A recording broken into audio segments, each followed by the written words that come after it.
Yo.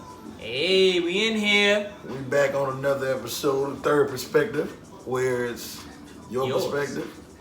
Mine's. And I'm going to give you the truth, so as usual. So he says. I mean, we're going to find out today. I talk good, baby.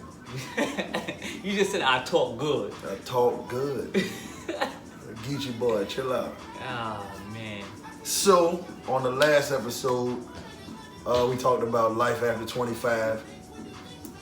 We started with some stuff before 25, East City days or whatever. When me and him met, he had a long time before 25. Hey, but he had it. Why you always gotta come at my age like that? Cause it's relevant. All right, it's relevant. All right. Then we talked about some stuff after, like just going through mental health stuff, like stuff that hurt you that you kind of suppressed or whatever. Right. Just talking about different stuff like that, stuff that you actually paid attention to after you grew up a little bit and got out of the whole just party mode and move on, and you had to deal with them real life situations, man. When that maturity set in, and you was like, "Yo, this is real life right here." Real life problems hit that your mama them ain't prepare you for. Right. They ain't never tell you about, yo, STDs. They ain't say that. Whoa, you got STD? I did. Listen, don't pass me the black or the blunt no more. Listen, real life is real life. Whoa, Jesus. We got exclusives out here. Everybody. Here we go. Why everybody? This is all right. There's a statistic out there that says 1 in 3 people have HPV. Mm-hmm. That is a sexually transmitted disease, is it not? It is.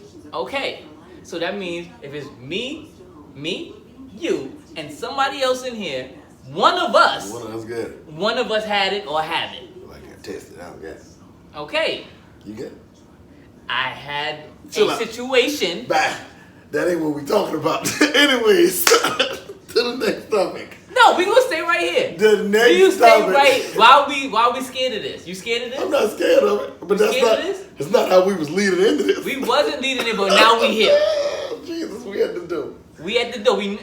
I just kicked it in. All right. So where we at? What's going on? So why, as much as we've been in college, we've been fucking.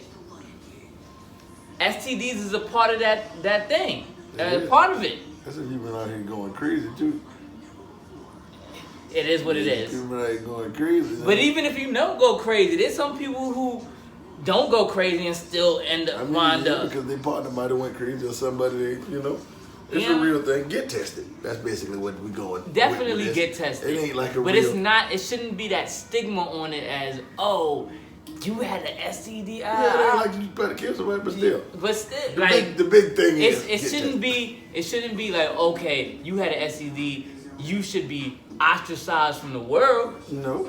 You should be able to enjoy normal conversation, and if something had happened to you, and just be smart in that process. Exactly. When you deal with somebody else, be honest and be open. Right. Let them know.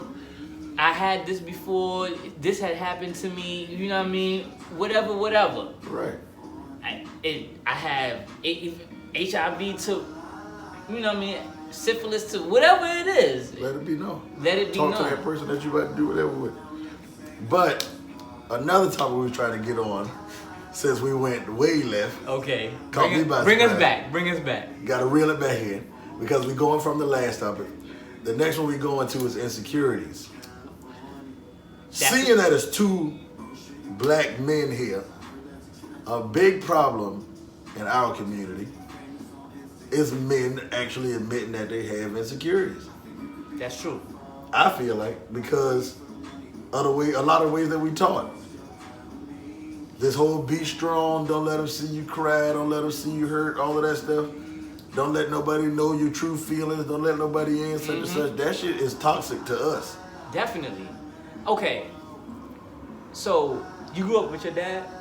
Yes. My mom and my dad divorced, but I always had my dad around. Always had your dad. My mom and dad been together 37 years. Mm-hmm. So my dad's always been in my life. Mm-hmm. Right? But these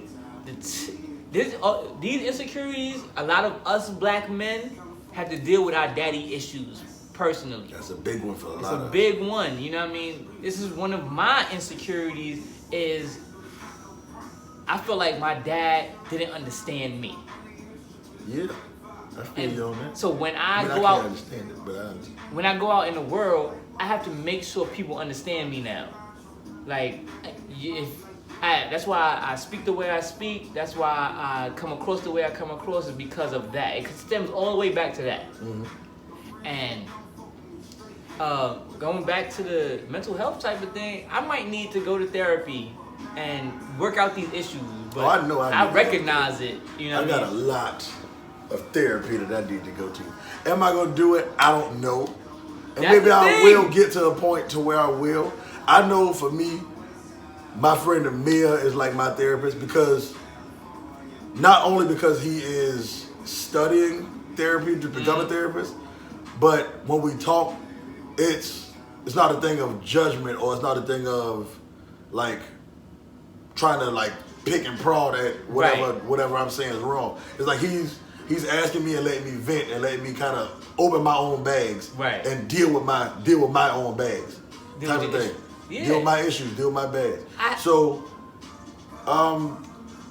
with you had the thing of make your father understand you. Right. My thing was not feeling like I could talk in my own house. So when I got out in college, I became the loud person. Right. Because I felt like I was silenced for a long time.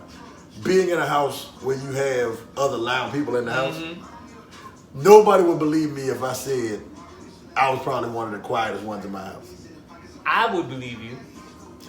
Why? Because when we get out on our own, it's a lot of the things that we couldn't do, we were suppressed with. That elevates when we get out and we are free. We like, yo, you know what?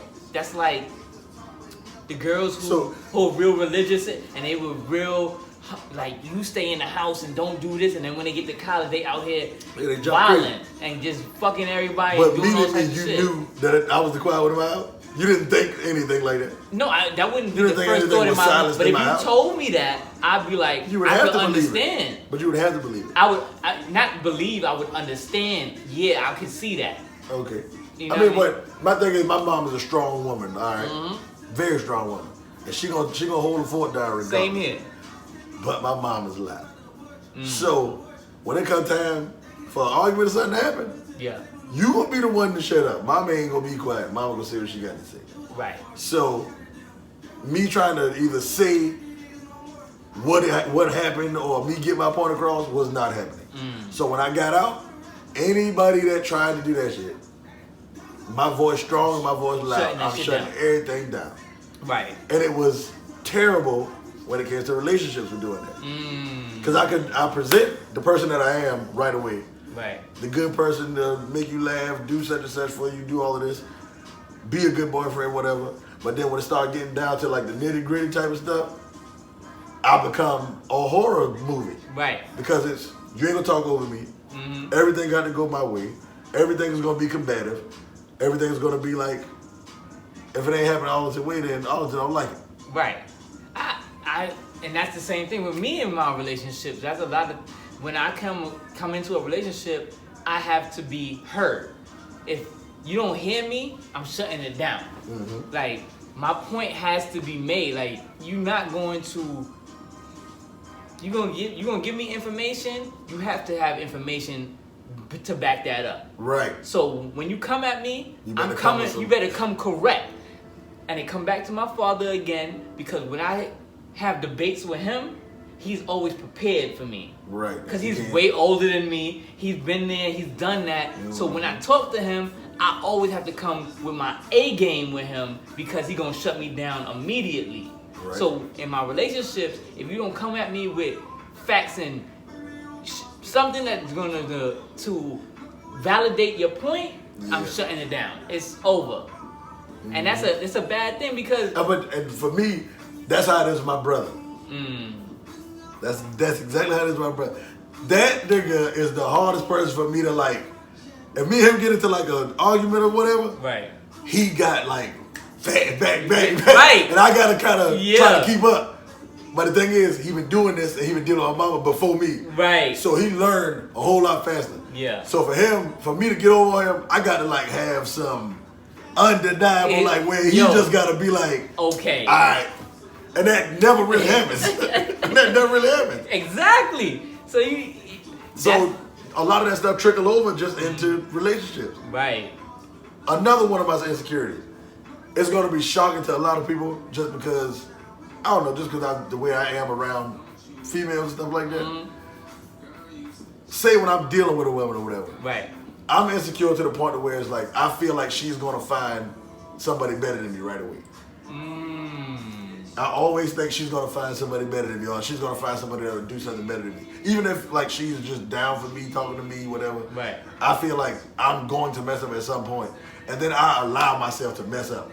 I sabotage a lot. Sabotage. I sabotage a lot because I'm scared That's a lot of us though. I'm scared of actual shit actually happening. Yeah. Because of certain shit I've been through. Right.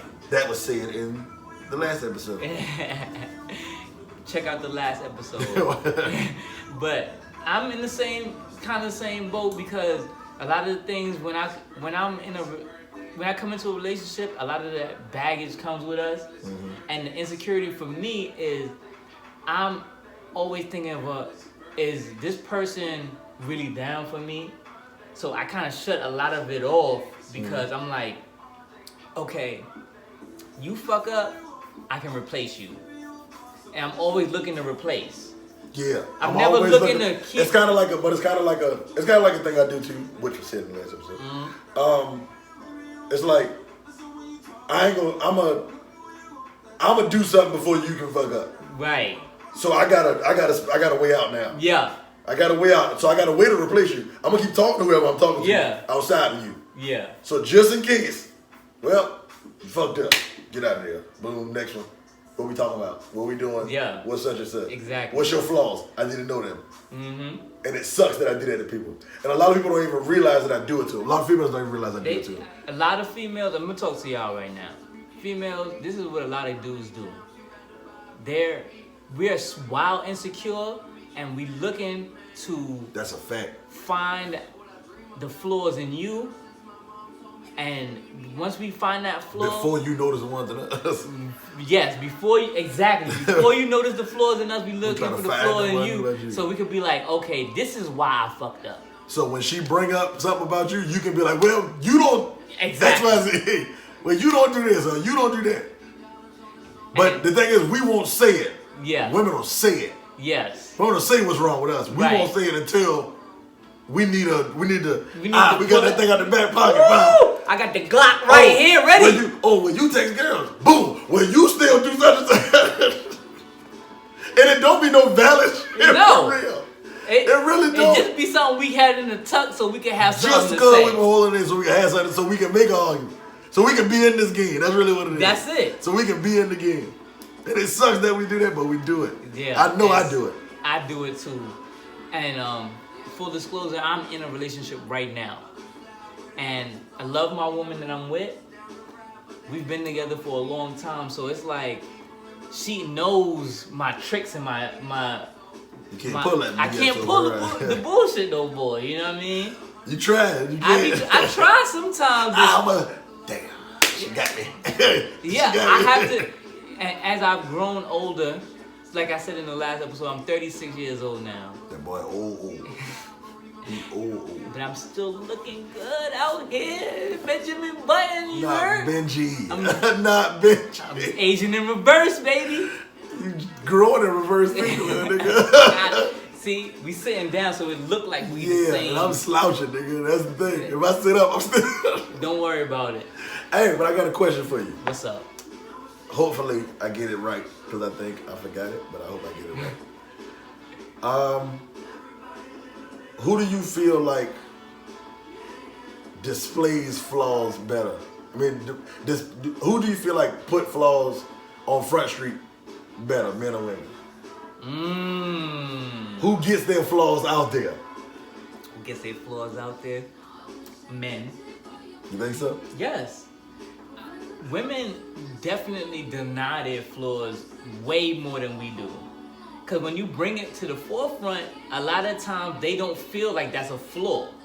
Right. They feel like that's just part of their personality. And a lot of women don't develop their personality, especially very attractive women. Right. I think it's like, with them, it's like, you got to deal with me how I am. Right. However I am, you deal with me. You deal with me. Because if you don't, then I can go get somebody else. Right. And for a lot of men, we like, yo, we got this prize. Because women are a prize to us. To us, you're a prize to us. So when we get you, it's like, and y'all feel like y'all the prize. I feel like I'm a prize. Hardworking black men that, you know what I mean? I'm out here doing my thing. You're not the only one out here getting it. You know what I'm saying? You can't just sit out here and be doing nothing. We ain't rocking like that. Right. So they really feel like they're the prize and you have to win them, which is true. It's the truth. It's definitely the truth. But also recognizing your man that he's a prize as well, and celebrate that shit. Exactly. Let it be known. We're not celebrated enough, women. I agree with that statement. I don't feel like women, like, they don't let us know that we're doing right stuff. Right. They don't. The reason why I don't believe in women's intuition, it only comes up when you're doing something wrong. Women's intuition never comes up when you doing something right. She never be like, oh, I just feel like he gonna do something sweet today. That shit never happens. It's always, I feel like that nigga fucking up. Right. I feel like he texting somebody. That's the intuition I feel like he about to go fuck this girl. It's crazy how that happened, but it's never anything good. Why intuition work one way? Exactly. That shit is bullshit. I feel like it's bullshit. Intuition is bullshit. And I feel like y'all just start believing that it's bullshit too. Yes. Another thing, this is off topic. Hey, miss me with that whole Zodiac Sign shit. That shit don't match. For one, anybody that came at me with that whole Virgo shit, none of that shit fit me.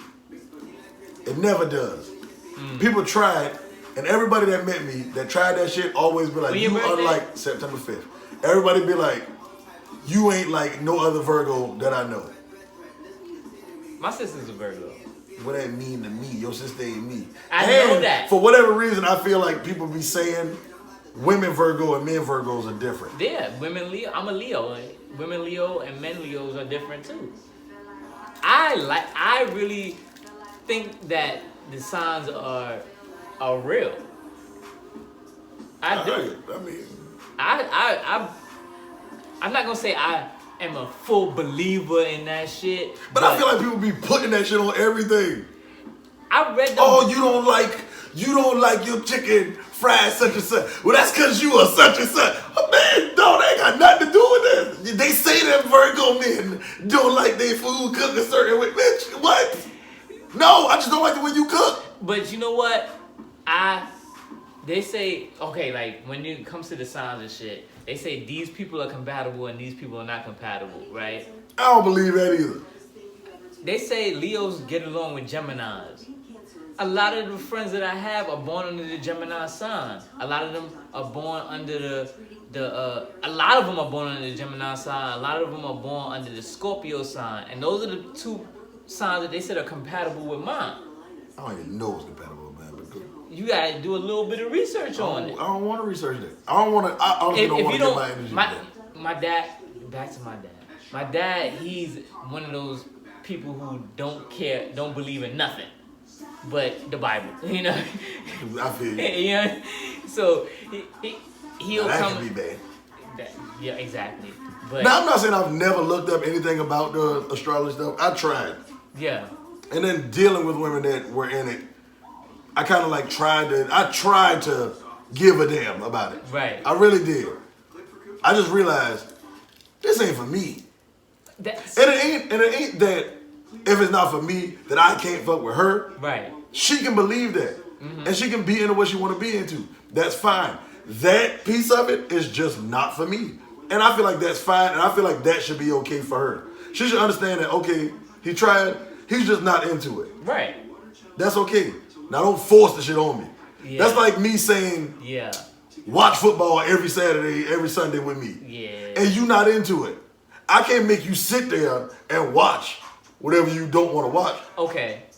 So if that's your girl right there. Yeah, of course. I love Meg, man. Shout out to me. Shout out Real to hot girl the shit. Stallion. Hot girl summer. Some of y'all pregnant right now. That hot girl summer. You can't be fucked with. No. Yo, it's crazy. Oh, I was gonna say something, but I can't say that. Sit your ass down on for the 9 podcast, minutes. Well, don't do it. Yeah. Do it on Twitter. Yo, follow us on Twitter, man. I'm special_K 63 on Twitter. What's your Twitter? Underscore don't do it on Twitter. All underscore don't do it Instagram. Follow us, man. But we got to reel this thing back in too. Back to the insecurities, brother. We going back to the insecurities. We got off topic, but still, whatever. We going back to it. What's one of your biggest insecurities that you feel like you haven't displayed to anybody, including me? Okay. Because I don't think I've ever talked to you about insecurities. So we have not had this discussion before, but a big insecurity of mine is I have to really think about it because it's really success and your insecurity is success. Yes, I think Can you elaborate on that? I'm gonna elaborate a little bit. Our boy Reef, you know Reef. I know. Shout out to 80 Reef. Shout out to 80 Reef. Gold medals is on iTunes. That shit fire. Follow, check him out. 80 Reef. But Reef told me one time. He said I think people are scared of success. And I agree with that. At that point at time, I was like, that's crazy. And then I got a little further, and I had opportunities that I didn't take, and I was like, am I scared of success? Don't mean to cut you off. Yeah, go ahead. But even think about the podcast. Yeah. Look how long we were talking about doing something. Yeah. When I was before I moved, we was talking. You said, I want to do a show and I want you to host it. Yeah. We ain't recording nothing. We didn't do nothing. I called you how many times telling you about recording something. Yeah. We never did anything. Didn't do nothing. Now we finally here. Luckily, I know for me, I was on some shit like, man, fuck it, dog. We fail, and we go for it. But we here, and I feel like we're gonna do good. Y'all just gotta, feed into it. Feed us, give us info, give us feedback, anything to improve. But you go ahead. Yeah. So when he said that, I was like, I didn't really think about it like that. But then when certain things came about, like certain opportunities came to me that I didn't take, and I was like, was it because I'm scared of success? Am I scared to get into this lane because I think that I can't do it? Or am I scared because I don't think I have the right skills and this, that, and the third? Or what is my problem that I'm not taking these leaps when I have the opportunity to take these leaps? Right. So that's a big thing for me. Like when you came to me to do this, that thing came in my mind. Like, are you scared of success? Are you scared of being out there and people looking at you and thinking that you're successful? Right. Are you scared of being a leader, basically? I know my big thing as far as I'm guilty of being scared of success too. Because my thing of putting stuff out like this is, for me, I don't like I'll do it every now and again. Like on my Instagram, I'll get in front of the camera and I'll talk for a little bit. I don't do a whole bunch of long stories or whatever. Not even knowing that people pay attention to some of the stuff I say. Some people think I'm funny, some people think I'm not, some people think I be saying some real stuff, some people think I don't. But my thing is putting something out like this, it's kind of like, it's based on what the audience kind of goes with. Right. Like if they support it or not. My biggest thing was if we put it out and nobody looks at it, or people just be like, man, this shit trash. Right. That was the scariest thing for me. But then it's like, fuck them people. Fuck the people. Kinda. Not like fuck y'all, but if y'all don't like it, I can't be afraid to put it out just because somebody not gonna like it. Right. Somebody not gonna like everything you do. If I'm doing, I can be saving kids from an abusive parent home. Right. Somebody gonna be like, well, he ain't take them damn kids. Yeah. Somebody gonna be mad about it. Only black kids he's saving. He only saving black kids, or he only saving such. What about the So somebody gonna be mad about something, or somebody not gonna like something all the time. Whether you get to a point where it's just the eggs on Instagram saying wild ass stuff, or it's just the same 30 people or whatever, just liking your shit. Yeah. And then you got them 5-10 people saying something bad. Just like recently, we had our class reunion. People was mad, not because the class reunion was trash. They weren't there. How you mad? You mad? This is the thing. We set it up to go home and do it because we know everybody can make it home this weekend. Right. You can at least come home. If you got kids, come home, leave your kid at home. Right. The people that was mad still live at home. You can't come to. We planned it 8 months in advance or something like that. Yeah. So you had 8 months to get to Myrtle Beach. And when you live in Georgetown, you could have started walking. How far is Georgetown from Myrtle Beach? Driving, where we were at, driving probably 45 minutes. You could have started goddamn walking 2 weeks ago or something like that and made it. And had your money right there. Nobody even cared. People showed up and didn't pay nothing. Right. Nobody cared. Yeah, we were partying, we were having fun. I was watching your lives and I was like, we was fucking lit. Now, that's 10 years, dog. Right. Some of us ain't seen each other since graduation. And nobody really felt like it was like, damn, I ain't seeing you such and such. I can't fuck with you. No, it was like, bro, we've been together through elementary, middle school, high school. But that's the thing where it was like, fuck it, bro. I can't sit here and be worried about what everybody else think. If I want to get this content out, I want to get it out. If I want to say shit that personally fucked me up, I need to say it. Because it's going to ultimately, if I don't, it's going to ultimately mess me up. Right. I'm going to be the person to where it's like it's hurting the most. Because I got to deal with this stuff. Okay, so what is in your life, what was the most hurtful thing that ever happened to you? The most hurtful thing that ever happened to me? Yeah. Just like that fucked you up. Like you had to go and sit back and be like, that shit, like, if it came to tears or it was like, I don't know how I'm gonna deal with this thing. Me, a year ago, me actually sitting in the car and thinking back on why my mom and dad wasn't together. Now, my mom and dad did a great job co-parenting. My dad was always there. My mama did everything for us. I felt like I never got closure on it. And, because I asked when I was little, and then I asked again, but you kind of got, like the protective story. My mom and my dad did protect him. And they did great by us. They didn't do nothing wrong by saying what they said. Right. And I think it hurt me because, and then the way I realized it hurt me, when I started crying in my truck, and I went to talk to my ex, and then I just started bawling. Like, I was bawling, like crying. And I called my dad like 3 in the morning. I was like, yo, I just want to know why you and mom wasn't together. Right. And he explained it to me. And they were just like, they just couldn't be together. They worked better like how they was. Right. But I think it hurt me because I was so attached to my dad, and then I got so much from my mama. But it was like, why they not together? Right. I wanted them to be together. But then it was like, I'm damaging stuff because I'm still holding on to them not being together. When that is not my fight. Right. That ain't my problem. That had nothing to do with you. So I've been damaging my own life. And then telling all these same girls, well, my mom and dad such and such, and my mom and dad such and such. Yeah. They fight, their relationship ain't had nothing to do with me. It wasn't like I'm the one that broke them up. When did you realize that wasn't your fight to fight? When I talked to my daddy that night. Okay. When I talked to my daddy that night. Mind you, that was last year. I've been dealing with that for 27 years. 27 years.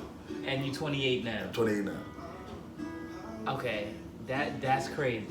That's the type of insecurities that us black men keep inside because we don't want to express that because that's a vulnerable thing. Exactly. That's we don't as black men we cannot be vulnerable.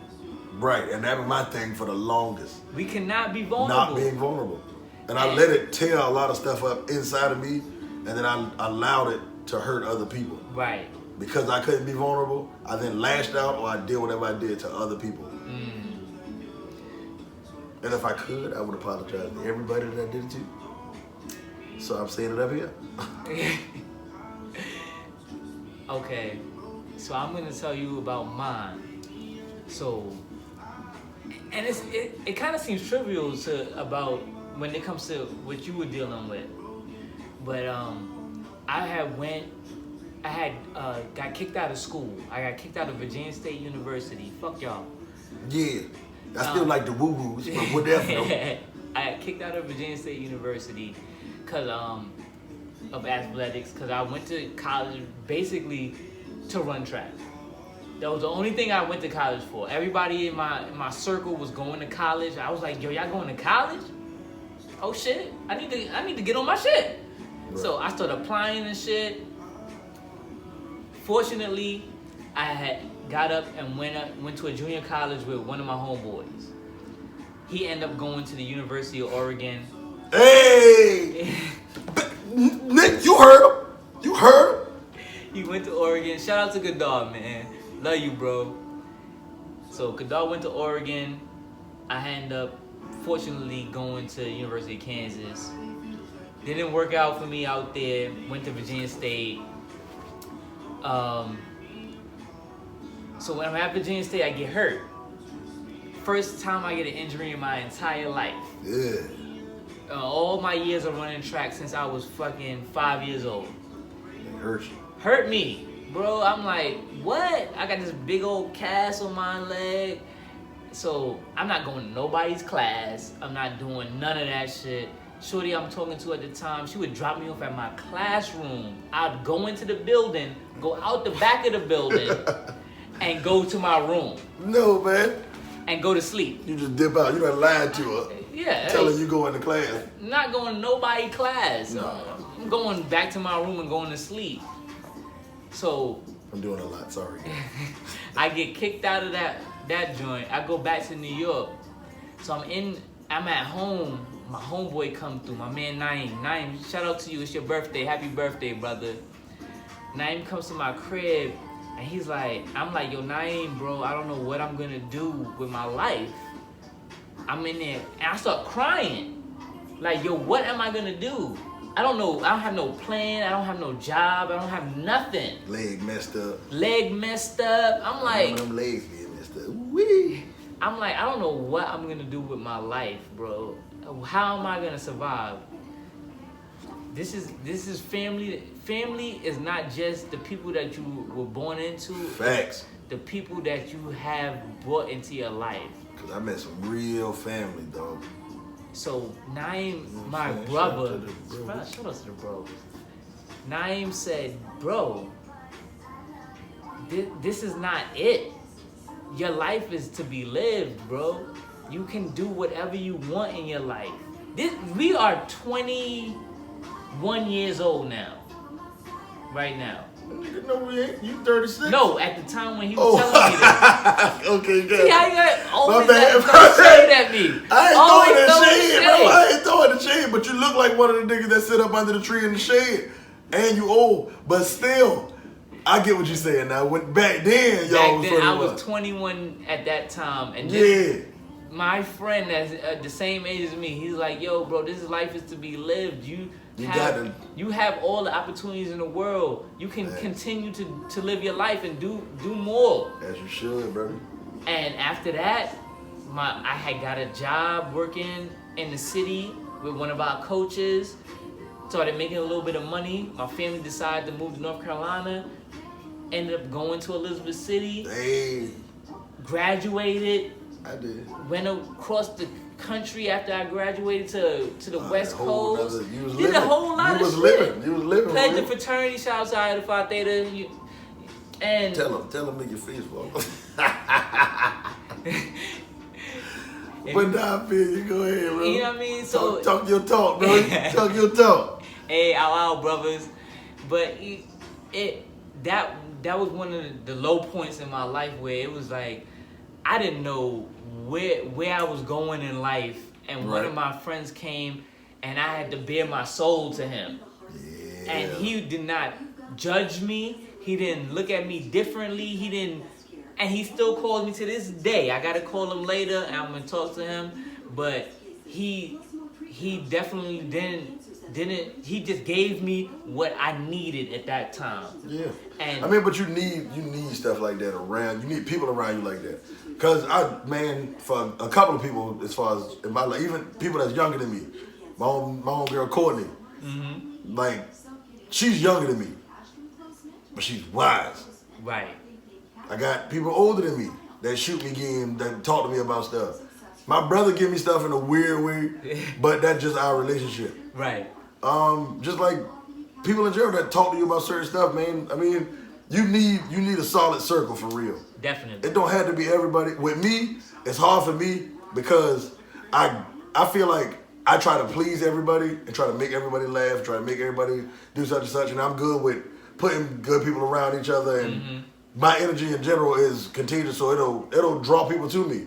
I gotta learn to like not so much always worry about being the life of the party for everybody else, right? And let people give to me and actually pay attention to who's giving to me. I neglect a lot of people that give to me because I want to do things for everybody else. I want to be that person for everybody. I want to make everybody laugh. I want to make everybody talk about something important. I want to make everybody, you know what I'm saying? I want to make sure everybody having a good time. Right. If you ever see me in like a setting to where it's like a bunch of people, you'll just see me moving. I'll literally move. You've seen like I've been in the situation with you. I just move. I go talk. I'll go sit down at every table. I'll go sit down at every group. I'll go stop at every table. I'll go stop because I want to talk to everybody. I want to make sure everybody know I'm there. Right. I want to make sure everybody hear me. I want to make sure everybody see me. And that's an insecurity for me. Even though I'm doing it, I'm covering up a lot of stuff. Right. Because I want people to see me so much that I feel like I need to be in front of people so much. Because I felt like I'd never been heard for a long time. Yep, that come right back to it. Like you feel like your voice was suppressed when you were growing up. So now that you out here and everybody can see you. I need everybody to see me. Exactly. I need everybody to hear me. So when I get in a relationship, you need to hear me. Let me talk. You might tell me I'm doing something, let me talk. Right. I might have did something wrong. Let me talk. I don't care. Let me talk. And I don't want to hear nothing else. But that's where the growing up has to start. Right. You got to realize everything ain't combative. If somebody telling you something, it's probably for your best interest. So just listen to it. You don't have to say something back all the time. You don't have to fight back all the time. And I'm still struggling with that now because I'm so used to doing it. And I try to change it. I'm still trying to change it. I'm doing a better job now because I've had time to sit down and not talk to nobody. Self-reflection. When you got to deal with your own self, boy, that thing real. That is. But that's been the hardest I've had to do for the last 6 months when I've been going for real. And like go back not to going to jail, but like yeah. And it's kind of like, okay, going back to when I went to Arizona and I was out there by myself. I had my own place by myself, doing my own thing. I had a lot of time to think and self-reflect on myself. And that was one of the best things in my life for me. Even though a lot of things went wrong out there, it was like one of the best things that ever happened to me. Because I got to be able to sit down and be like... But that sit down be real. That sit down is... When you got to sit down, and you ain't about to just be out here doing all kind of crazy stuff. You might still pop out every now and again, but you ain't just... Like how you... When you got to sit down and be in that room, and nobody to talk to, you was quiet. The best thing I could have done was move to Clayton with my cousin Kashar. Because he was like telling himself all the time, stuff like that. And then I know I was in his area, in his space or whatever, so I just stayed in my little space. Right. And I was just quiet for the most part. I messed up a couple times or whatever, but I was just mostly quiet. I didn't do anything. I just tried to stay to myself. And I had to deal with my own thoughts. Right. And I was trying to find stuff. and I couldn't. Yeah. Or them times where I just couldn't do anything, I just sat still. Yeah. And I had to deal with my own self. That was the best self-searching segment of my life ever. That thing right there, when you just sitting there by yourself and thinking about your life and the decisions you've made, you really come to grips with your reality. Right. Like, yo, okay, this ain't right, that ain't right. You need to get this together and do things differently. Yeah. And that was one of the main reasons I moved back to North Carolina. Because I knew, like, okay, if I'm going to do this thing out here on the West Coast, I'm going to go the wrong way. Right. I need to come back to some structure. You got to. You got to. Yo. And you know where it's at. Like, you know that feeling is always pulling you. Mm-hmm. You just need to stay out somewhere else for a little bit. For a little bit. Get yourself right. Realize that I need to be out here. I need to deal with this. I need this. Then when you come back, make a change and actually stick to it. Mm-hmm. I fall short of them changes a lot, but I make sure I get back on that path of my changes. Mm-hmm. Just make sure you do that. With them insecurities, dog, men, stop letting insecurities sit in your life, man. Yes, That's the worst. That's the worst thing you can do for real, and that's coming from experience for just me, for myself. A lot of times I give great advice and I don't listen to myself. Right. I had to listen to myself when I was by myself. For real, when you got them insecurities, talk to somebody about. Don't talk to anybody. Don't just talk to anybody. Don't talk to anybody. Don't talk to anybody, but get that stuff out of you. Like, I have a very good friend of mine that I met at Virginia State. My man Marcus Lawrence. Marcus, we're gonna get you on the pod one of these days. They been shouting everybody out on the pod. I gotta shout everybody. Everybody out here on the pod. Yo, Mark is my guy. I feel you. I think I met Mark. Yeah. You did meet Mark. Yeah, I met Mark. So, Mark, I talked to Mark about everything and anything. You know what I mean? No matter what. You gotta go to that no guidance stuff. Now we go ahead. No matter what. No matter what it is, bro. Like, it could be the worst thing in the world to the best thing in the world. That is my guy to talk to. And vice versa. So when you have those people, if I could say I have a best friend, I have a lot of very good friends in my life. I've been blessed to have very, very influential guys in my life. But if I could say one of I have a best friend, Mark, it's you, bro. So I talk to Mark pretty much probably 4 to 5 times a week. I gotta do a better job of talking to mine, like talking to my support system more. You gotta talk to them people, man. I gotta talk to Amir more. I gotta talk to Javaria more. I neglect Javaria a lot. We shouting a lot of people out here. We shouting a lot of people out. Surprisingly, I have great conversations with Mr. Kyle Martin. Yes, Kyle Martin. They far and few between, but I have a lot of good conversations. I do it. Same here. Same here. It might not always be like he's giving me like tips or anything, but the conversation is always good. Right. Because it's either about money, it's about not dealing with certain people a certain way, or it's just moving in life in general. Yeah. Some way to move in life in general. So it's always good. Shout out to Cal, man. One of the best barbers in Charlotte. One of the best if he stopped being late. The haircut appointments. Yeah, I'm saying it. You always late, bro. You ain't never late with me, bro. Get on time. If you get your time, your business better, you give more clients. But whatever. Saying it on both of these cameras. I love you, Kyle, bro. Oh, excuse me. This is exclusive on my side, but whatever. But yo, we gonna end it here. Yes, sir. And we're gonna follow up with y'all on the next episode. Yes, with Third perspective. Yours. Your perspective. Mine's. And Arlington J. Scott is gonna always give you the truth, baby. As he tells it. Man, this nigga here be hating, though. He really, love y'all, really man. be hating. Check this out.